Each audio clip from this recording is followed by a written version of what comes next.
I'm very pleased to have been given this opportunity to speak, says he possessively, to my parishioners.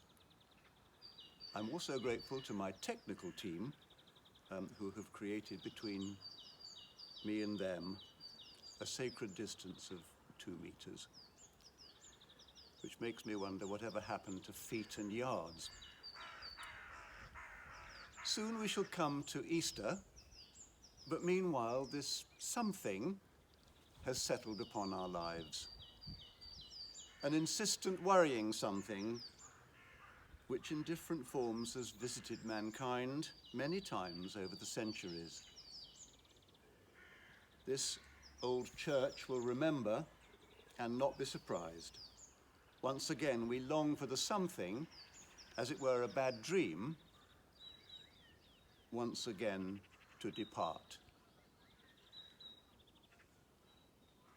Those 2 meters, if we must call them that, they are spaces, but nevertheless sacred spaces between people, one and another. They're courteous separations and therefore connections as well. Connections of care and respect for each other. Such connections will open up for us all, a new way of living and a new beginning for our anxious and troubled world. The something will depart, and there will be Easter and hope and a new Easter world. Talking of connections, we have a strong one here with Thomas Becket, of course. And in T.S. Eliot's play, Murder in the Cathedral, when the knights approached with murder in their hearts, the priests and vergers of the cathedral, Canterbury, locked the great west door. But Becket called out to them, "Unbar the door," meaning that we shall face whatever enters through the door, and George VI again, with God's help, we shall prevail.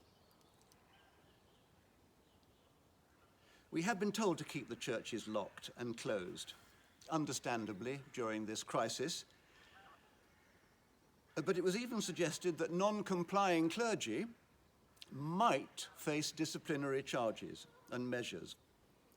And you know, it's taken 47 years in the ministry for me to receive and achieve such an exciting threat. We all hope that in the coming new Easter world, officious, less than courteous voices will be rendered almost inaudible, for example, by the chattering of returning swallows, harbingers of hope and renewal.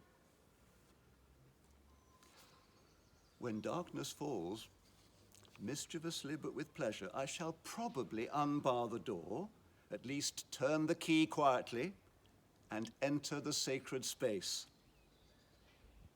and therefore be reminded of all that is sacred in our world. I shall relight the candle by the high altar there that reminds us of the sacramental, the real presence of Christ in our lives, and I shall do that with love and a smile for each one of you.